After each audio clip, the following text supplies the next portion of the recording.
some popular natural hair practices that I never did to my hair. Like, okay, so it's either I never tried it, or like I did it 1-2 times and I just didn't do it again because of a reason, probably. Okay, so it's time for me to wash my hair, so I'm just gonna hop into the shower. My hair is dry, so I need to moisturize my hair. So yeah, I'm in a protective style, but I still wash my hair every weekend. And honey, okay, so I'm gonna go right into the shower, finish washing my hair, and I'll be right back and tell you some of the natural hair practices that I never did to my hair. So if you want to know how I wash my hair, I have a video linked right up here, and then you can check it out, and then we do this together. I'll be right back. Thank you.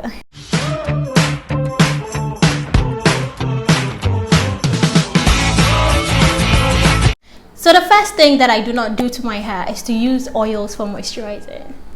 So I know this whole thing has been going on, and so I don't use oils for moisturizing because at a point in my hair life I just figured that it wasn't necessary, because I figured that the oils in my conditioners and shampoos, you know, and the stylists and all of that were okay to, I mean, give to my hair what oils are supposed to give to my hair, unless I need some oil for some lubrication purposes, I mean, when necessary. So I don't use oils to moisturize my hair because I don't believe that oils will keep my hair moisturized, because you can't really keep your hair moisturized, you know. Moisture is water, and water is going to evaporate from your hair within 4 to 7 days, you know. Okay. So I don't know, but I believe that I have told a few people who were having like breakages and all to do a T-rings, and that it was going to stop it. That was because that I learned that from YouTube. I mean that's what was being advised on YouTube, that if you should do T-rinses, it would, I mean, do that. I've never really dealt with breakage and used it and it actually stopped, but personally, yes. So that means I never figured the need to actually do a T-ring. So I've never really done a T-ring on my hair, putting raw shea butter on my hair. So I want to tell you a story. When I started my natural hair journey, that was back in 2013. Yeah, so I started in 2013, cut my hair again like really short in 2017, and then I started again. So my hair is basically, we are in 2021, so that will be in August, and then my hair will be like 4 years old, I must say. Yeah, so when I started being natural, someone advised me that I mix a very hot ointment with shea butter and apply to my hair, and it was going to make my hair grow. I mean, I basically knew nothing about natural hair, I must say. I used to watch a lot of YouTube videos even before I went natural, but they were basically wash and go videos. I mean, I was so much obsessed with that, so that was all that I was watching, styling videos, not really how to wash your hair, how to really take care of your hair. So yeah, so to put raw shea butter on my hair, so I have used it before, and I mean, if I would go to school, I always had my hair in protective style. Styling is so tight, and I lost all of my edges, so you must say, yeah. So now I don't put raw shea butter on my hair anymore. I never really find the need to, because they do not fit in my routine. Because if you are new here, I am a wash and go girl, and I don't know where in the wash and go process I'm supposed to put raw shea butter on my hair. So that's one of the popular natural hair practices that I don't do to my hair, although I've used the whipped shea butter on my hair before. Don't be mistaken, I even have a video here on my channel.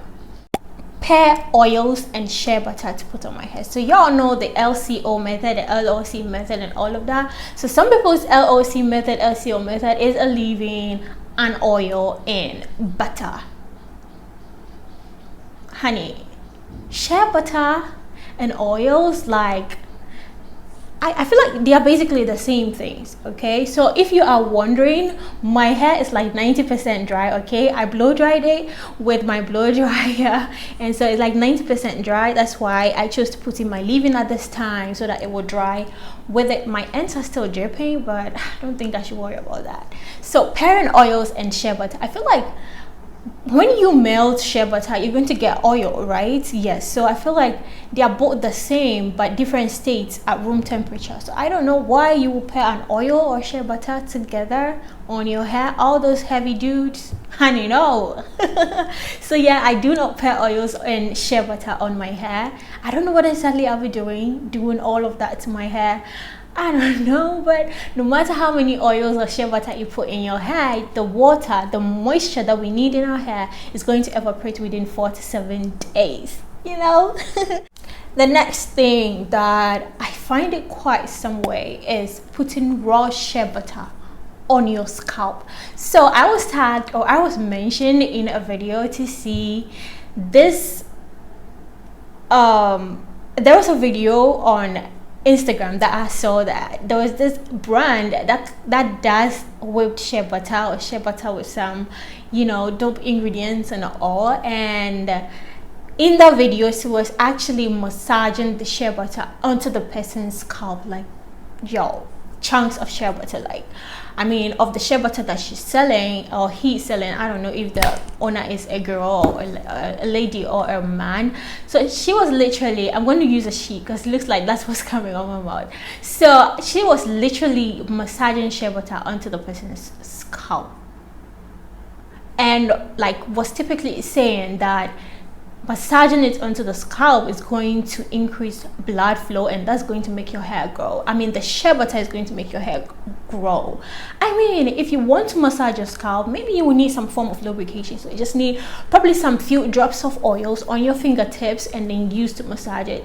I don't get why you will use that heavy shea butter and try to put chunks of it on your scalp and the whole of your hair, trying to, like, what are you doing, honey? I mean, okay, I don't do that to my hair. I don't put raw shea butter on my hair, neither on my scalp. No, honey, we ain't doing that.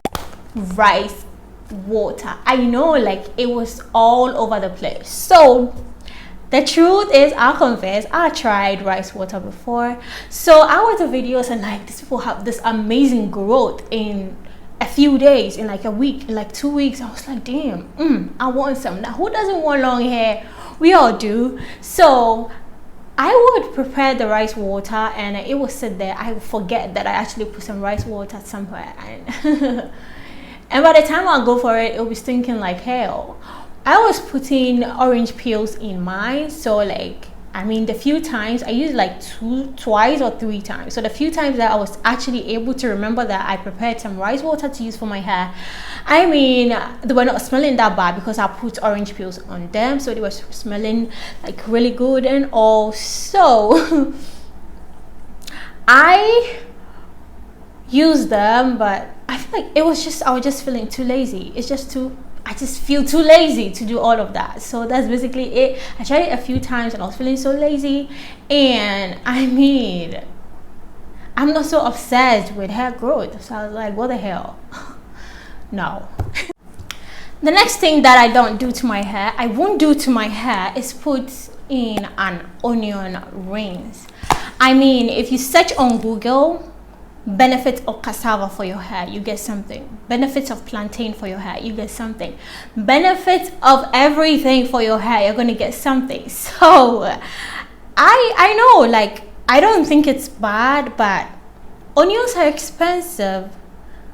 I mean, we use lots of onions for cooking at home, and I mean, I go to the market myself to get onions, and I know that they are pricey. And looking at how many onions that we use at home, I figured now this would do better in my food than to put it on my hair, because mommy would let you grab some rice to put in your hair or whatever, but she's not letting you near her onions. And I don't see why I should spend on onions.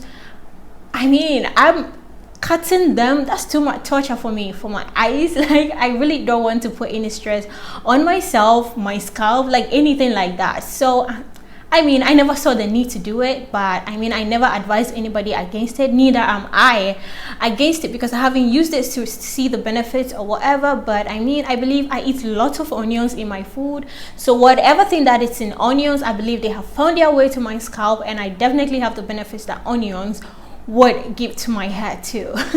So the last one that I find is so ridiculous is using butters for pre-poo. Okay, wait, I have used oils for pre-poo before, which now I know that, I mean, why would you put something to block out moisture? Try to wash the thing out and try to put moisture back in. I mean, we need slip to detangle our hair, and conditioners have the slip to detangle our hair. So why not use conditioners to, I mean, detangle your hair? I mean, that's something I've just come to know. I mean, I loved using oils for people because, you know, it gives you this kind of feeling that we misunderstand to be moisture. You feel me? So that is okay. I mean, using oils, that's quite understanding, but using butters for people, I need butter. That's too heavy.